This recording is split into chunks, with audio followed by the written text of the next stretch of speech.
President Donald Trump says he has ordered the Defense Department to prepare for possible military action in Nigeria as he continues to accuse the nation of violence against Christians, an accusation Nigeria has repeatedly denied.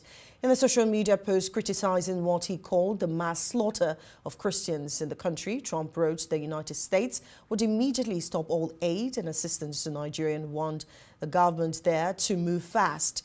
The announcement comes after Trump accused Nigeria of religious freedom violations on Friday, claiming that Christianity is facing an extreme existential threat in Nigeria and designating the nation as a country of particular concern under the International Religious Freedom Act. The label is a suggestion that his administration has found that Nigeria has engaged or tolerated systematic, ongoing and religious violations.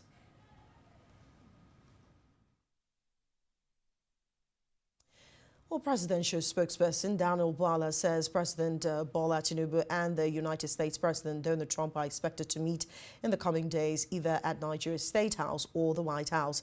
The meeting is expected to discuss rising tensions after Trump placed Nigeria on a U.S. State Department watch list for alleged violations of religious freedom and reportedly asked the Pentagon to consider possible military action against armed groups in the country.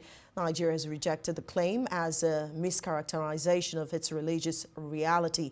In a post on his official X handle, Bwala, who serves as special advisor to the president on media and public communications, said both leaders share a commitment to fighting terrorism.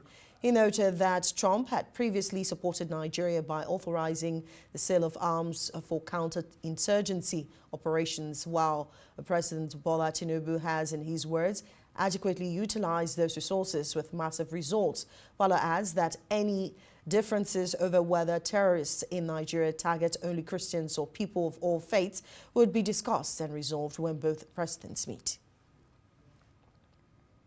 Well, Joy John, an international affairs analyst from Belcrest Institute, joins me now to discuss Donald Trump's warning to Nigeria's government and, of course, President Tinubu's response and, of course, the meeting that will be happening in coming days. Good to have you this weekend, Joy John. How would you assess the potential consequences of, Trump's military threat to Nigeria, considering the country's strategic importance in West Africa and the implications for global security? Thanks for having me on.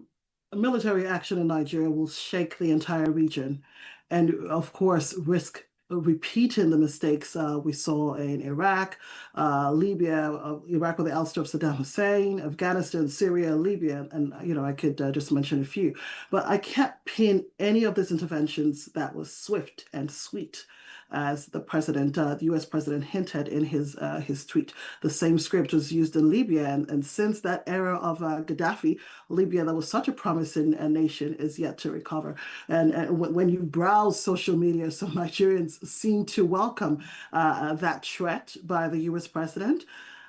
But I think it's out of frustration and maybe a limited knowledge, because I think it's important that we all understand that foreign boots on ground or foreign, guns ablazing, don't build peace.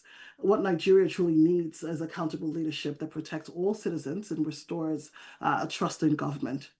Now, do you consider that statement a threat or a warning? Plus, a lot of people are divided, especially in Nigeria, with regards to the statement that's been ongoing for. This isn't just something that just popped up just yesterday. It's been the issue of if it's Christians or if it's Muslims. There's been a divide. I'm sure you've come across that before now. But then what is your opinion on, that statement as being a threat or warning to the government, and also Nigerians reacting in such a religious divide as to, the U.S. president acting on, these alarms that have been raised over time? Well, the diplomacy is about balance and pressure where necessary, but it should always be guided by restraint.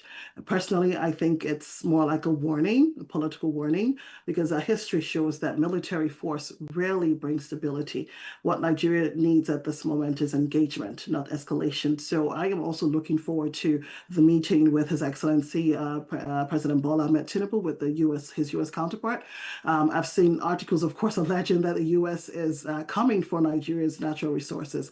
But the deeper question anyone would ask is, how have those same resources ever improved the life of the average Nigerian?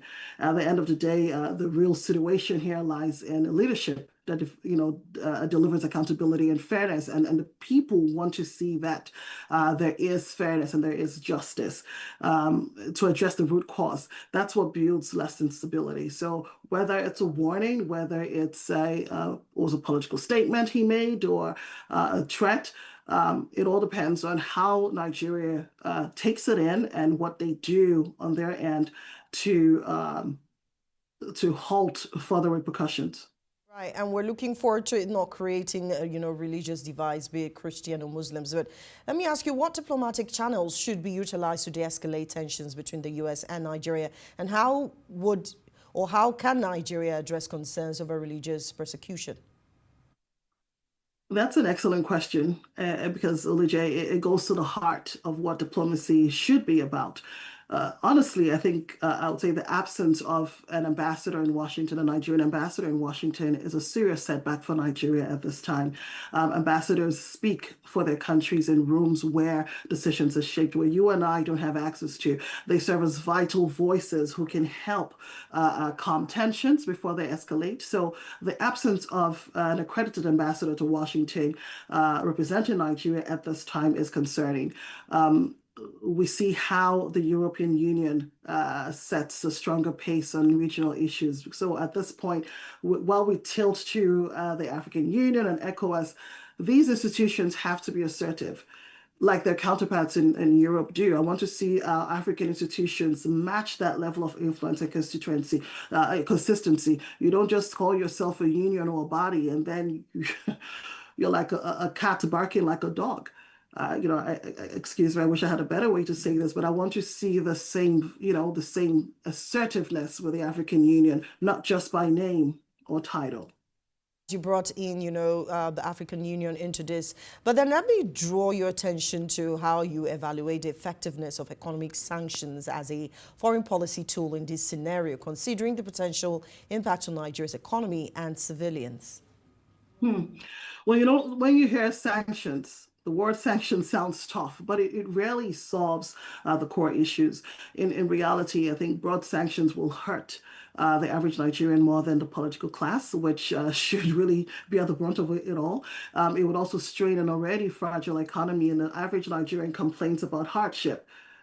Food, light, the basic needs of an average Nigerian is barely met. There has been some improvement, but we can do better. So when you push citizens deeper into hardship, there is a problem here. I think that they should target these sanctions more against the individuals and the entities involved. They know the sponsors. We have Nigeria, I think, boasts of one of the best intelligence formations in the world.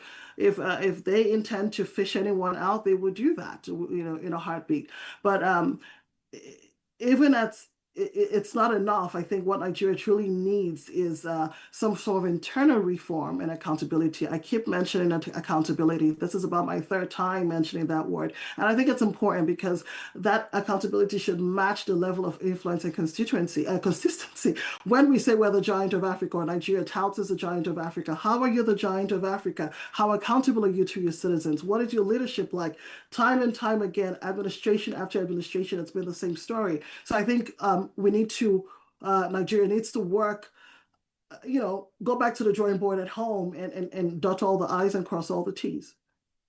Imagine, you're a global affairs analyst. Imagine you're advising the Nigerian government on how to respond to, the threats or the meeting ahead in days. What steps would you recommend the Nigerian government take to protect sovereignty and interests?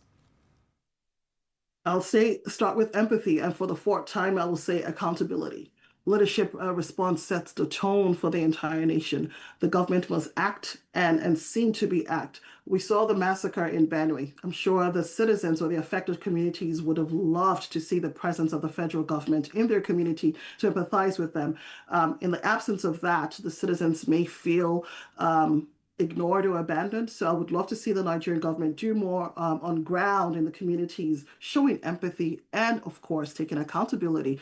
Leadership response, like I said, sets the tone for the entire nation. It makes you understand where and how the government is treating the citizens. So it's worrisome that the government is saying rehabilitating and reintegrating former insurgents while law-abiding citizens still live in fear.